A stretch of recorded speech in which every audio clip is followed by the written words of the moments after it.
હકીકતે મેં પહેલા દિવસે પોસ્ટ જોઈ અને મેં સ્ટોરી મૂકી તે એવું નથી કે આ ભંગાર બોયલોને કીર્તિ પટેલ સપોર્ટ આપે છો.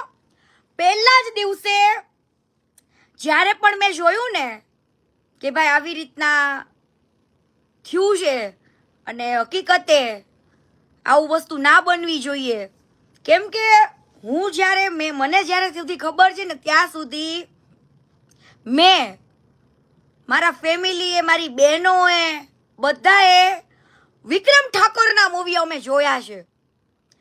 અને ભાઈ કેટલા મહિના સુધી એમના મૂવી થિયેટરમાં ચાલતા.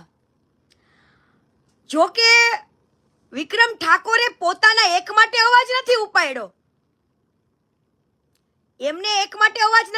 પણ એમને એમના અવાજ થકી એવા હરેક કલાકારોને જેને નથી બોલાવ્યા ને એના માટે પણ અવાજ ઉપાડ્યો છે. તમને ખબર જ છે બીજા સારા સારા કલાકાર કોણ કોણ છે.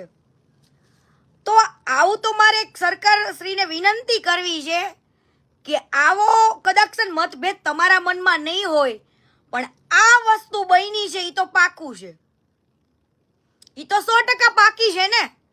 તો આ વસ્તુ થવી જોઈએ નહીં, કેમ કે વિક્રમ ઠાકોરે 10 થી 12 વર્ષની અંદર 40 થી 45 મૂવી બનાવ્યા ને,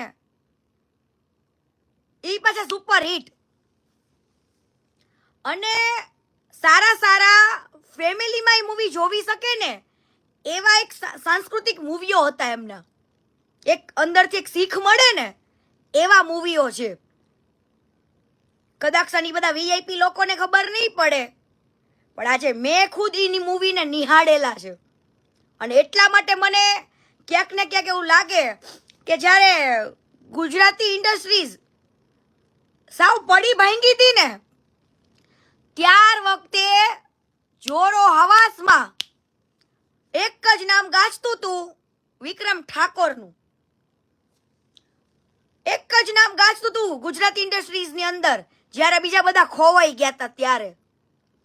અને એમને સારા સારા મૂવી તો બનાવ્યા, પણ સાથે સાથે મૂવીના તમામ સોંગ સુપર હિટ એમને ગાયા છે.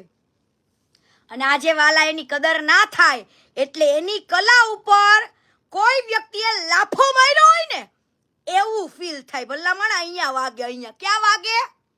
અહીંયા વાગે. આજે કોઈ પણ વ્યક્તિ છે એના સારા કાર્યોને જો તમે બિરદાવો નહીં ને તમે એ વ્યક્તિને ભૂલી જાઓ ને અને પછી તમે એ વ્યક્તિનું પછી પાછળથી સન્માન કરી દો ને તો ઈ ઘા તો ન જ રૂજાય હો વાલા, ઈ ઘા રૂજાય નહીં. આજે વિક્રમ ઠાકોરે અવાજ ઉપાડ્યો, પણ લોકોને એમ છે કે આમ ને તેમને, પણ એને હરેક